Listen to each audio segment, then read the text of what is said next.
Krillin's first death at the hands of Tambourine is easily one of the most surprising moments in all of Dragon Ball. Now, that's not to say that Krillin's second death at the hands of Frieza isn't one of Dragon Ball's most brutal moments. It absolutely is. But here's the thing about Krillin's first death.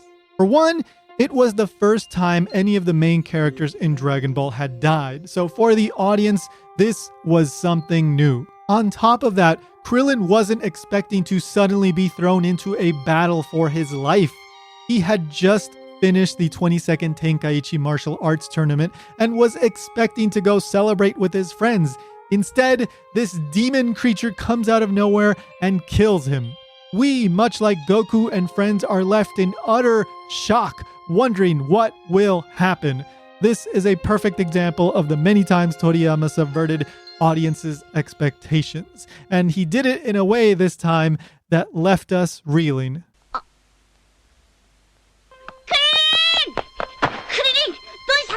However, this moment isn't simply interesting because of the impact it had on the Dragon Ball story. No, it also had a very significant impact on the production of the Dragon Ball anime and the portrayal of a certain character who would make his debut shortly thereafter.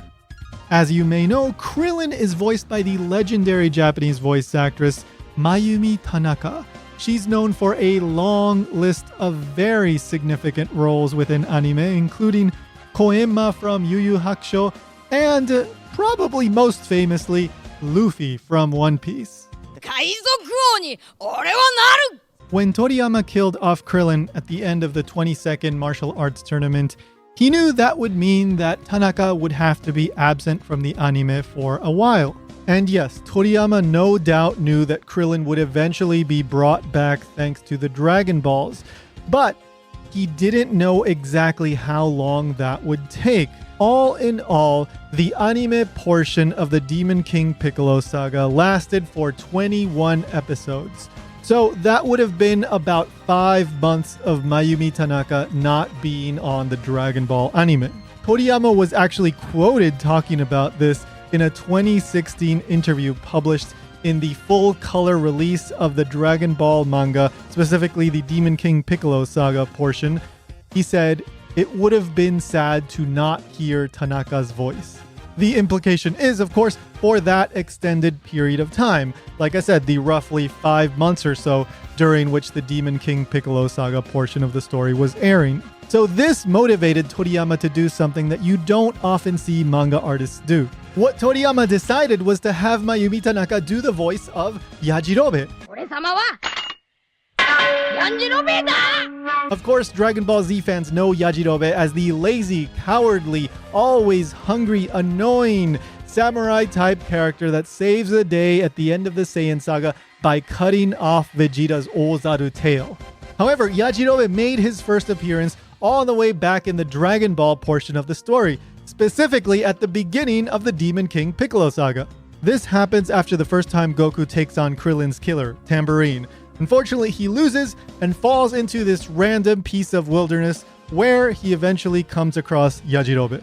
During their first encounter, Goku mentions to Yajirobe that he sounds like his friend Krillin.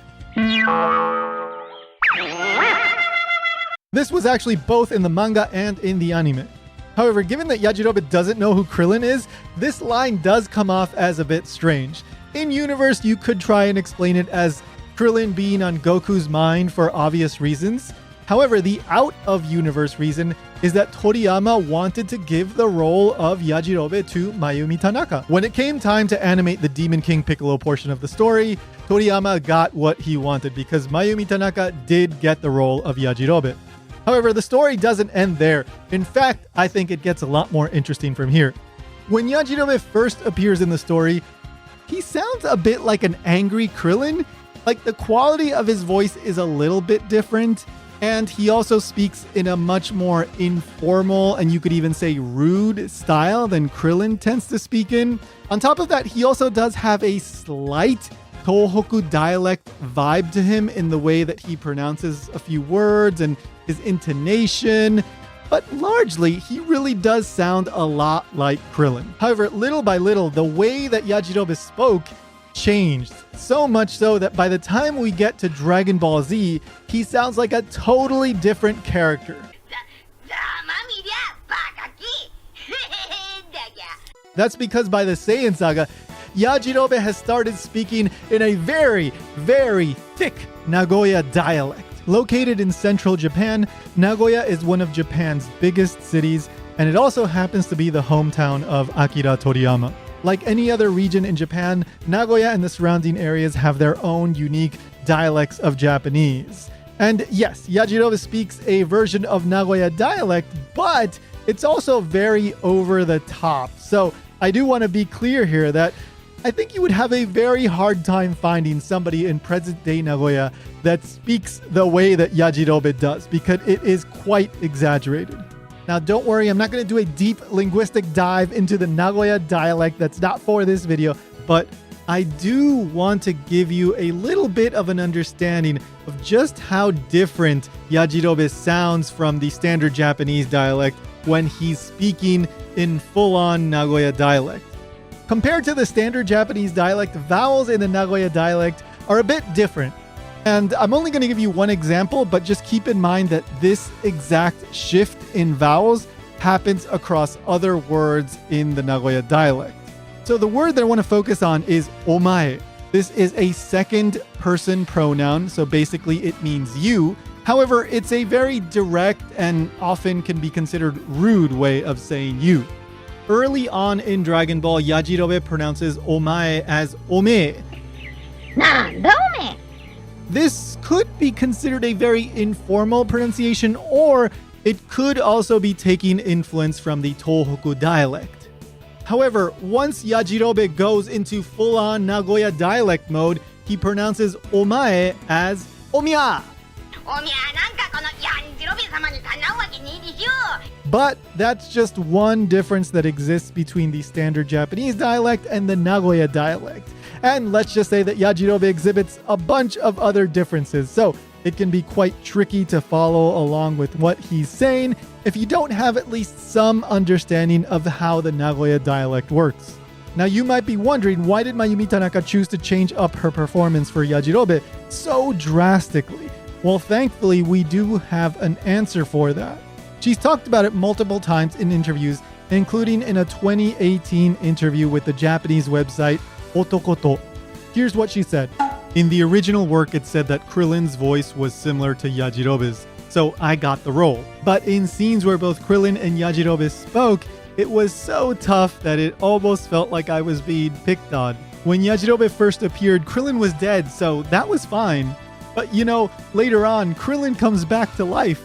Unfortunately for me, Masako Nozawa was playing 3 roles, Goku, Gohan, and Goten, all by herself.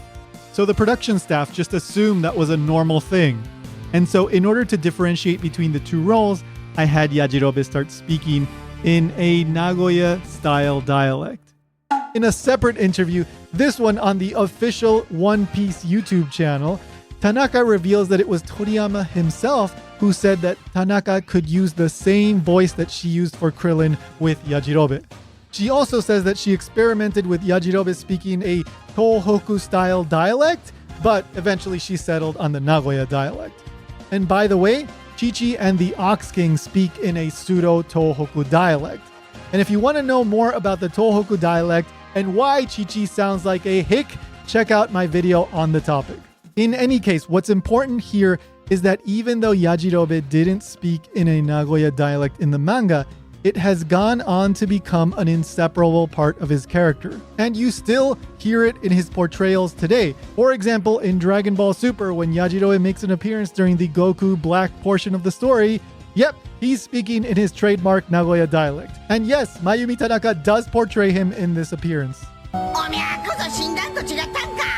As for why Tanaka chose to go with a Nagoya dialect as opposed to one of the many other dialects across Japan, unfortunately, I wasn't able to find an interview where she explicitly stated the reason for this.